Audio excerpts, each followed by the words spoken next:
episode of Ivy Does It All. Today I'm in the car with my lovely wife who's driving. I am not driving right now, so please don't worry about that. I wanted to talk a little bit about relationships and mental health. My wife did not know I had put this on the docket, so she might not chime in, and that's perfectly fine. But there's so much to say around Mental Health Awareness Month, that I really felt like I had to break up the videos that I was going to make into a bunch of videos rather than trying to squeeze it all into one super long kind of rambly video. So I did a bunch of rambly videos. And sorry, the light's changing and there's movement beside me. It's not a green screen. It's just us driving on the highway. If you hold it and it's like just your face, it might be like less movement for everyone else. Yeah, I'm shaky too, so I didn't know if that would off my eye. Are you okay? Yeah.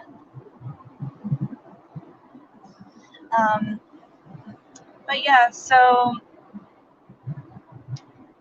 I wanted to talk about relationships and mental health because when you have one person, you have to be considerate of their mental health and where they are mentally.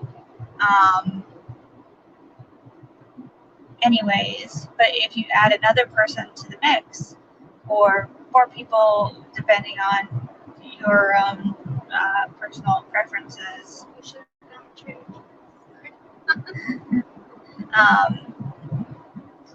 then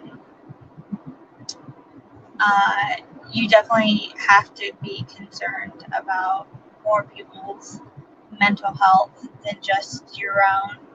And so I thought it was really important to talk about mental health and relationships because I know that my mental health has been heavily influenced, both in a good way and a bad way, by relationships I've been in. And I have the power to, I don't know, what am I trying to say, babe? I don't know. I was trying to figure out if this would be the fastest way or not, but it's having me go.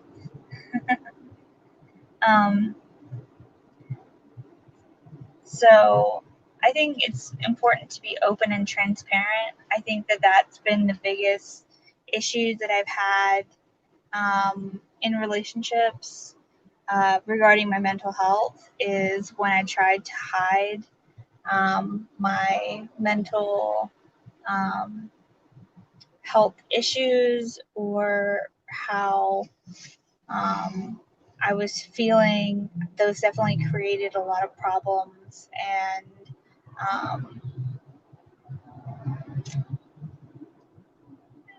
really put a lot of pressure on my relationship. What about you?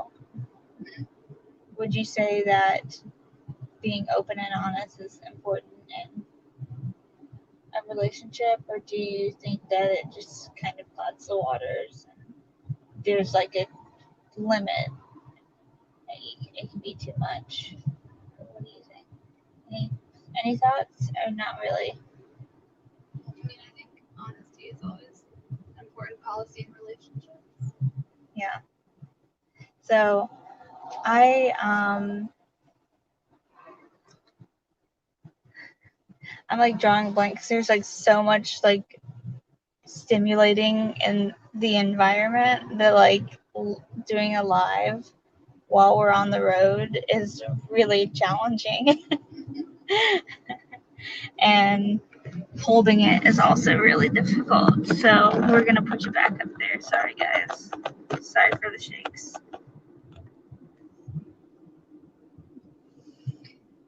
I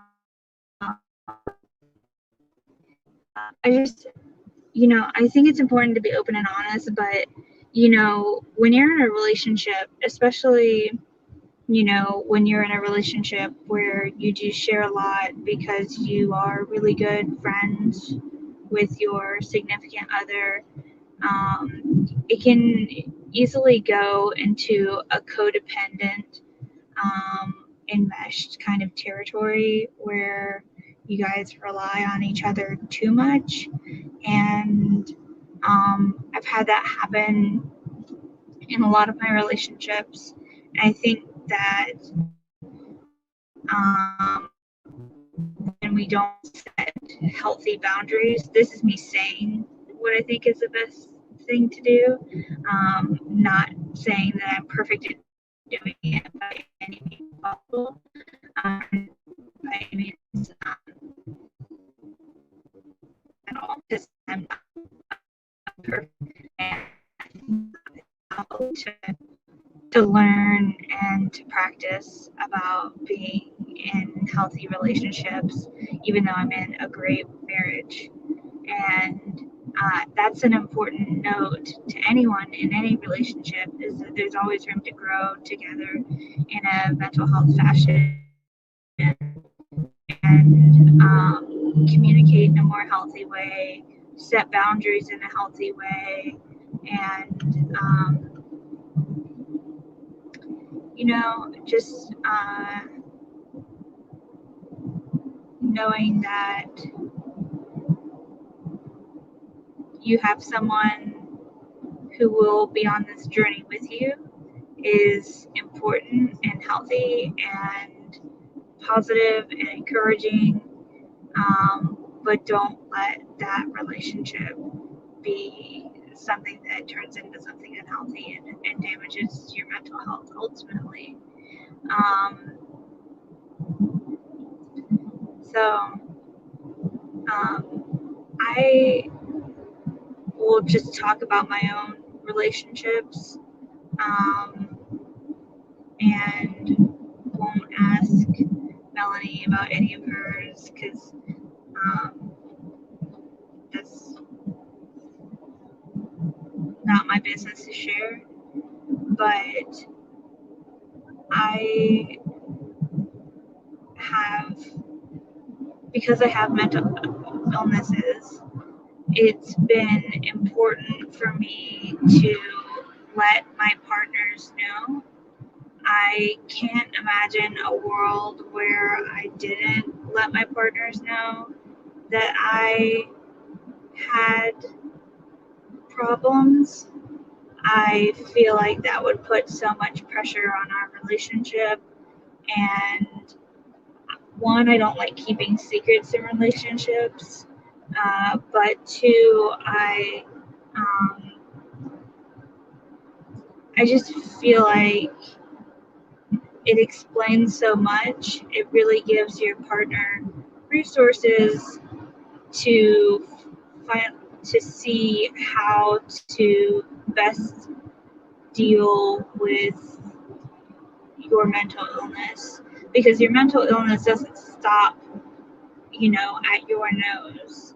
It goes and it affects other people and other things. It affects your relationships. It affects your, how you deal with people. And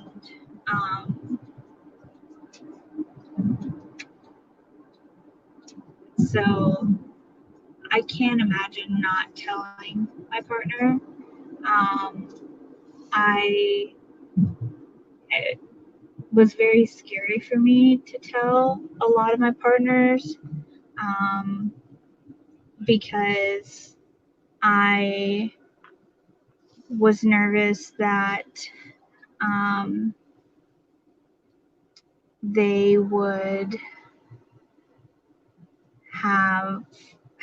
carry a stigma against what it meant to be bipolar or depressed or anxious, or just think that it's, you know, anxiety is just, oh, everybody gets anxious, you know, things like that, when really, like, anxiety disorder is something different than getting anxious before a test or something like that. And so, you know, I really,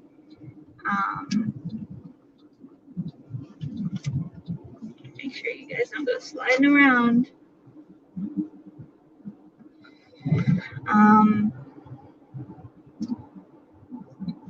You know, and I've had people who've been more involved in my mental health than others. I've had people who've been in my life when I've been in a more dire state of my mental health than others. I definitely think that Melanie has been through the full gambit for me, and you know, she has had to learn a lot about bipolar disorder and borderline personality disorder, to better help me, but also to better help herself in a relationship with me.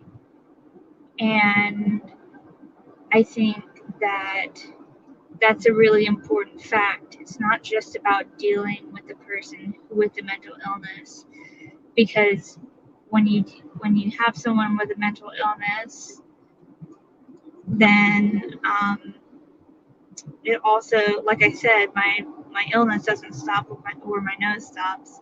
So I have to acknowledge the impact that it has on her and let her have the resources to, you know, find help and get advice and whatnot from other people as well related to my mental illness. Sorry.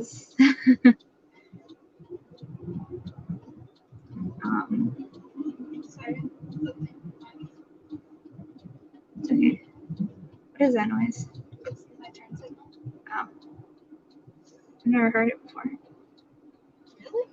Your turn signal, I've heard. There's like a doo doo doo doo doo noise. Did you hear it? No. I never heard it before, so I don't know. Yeah. But relationships are not impossible when you are mentally ill. That is something that's really important to know. They aren't even more challenging because all relationships are challenging. You just have to be more aware of the triggers and the things that will make the relationship harder and what you have to work on more than other times, and then you're set.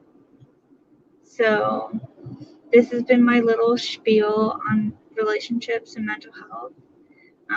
If you have any questions, I'd love to answer them, both as someone who does suffer from mental illnesses, but as someone who also loves helping people with relationships and being happy.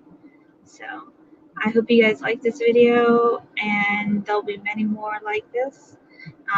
Not quite like this in the car, but who knows? We might be driving back and forth a lot lately in the next little bit. So I love you guys, and you guys are awesome. And I will talk to you later. Bye.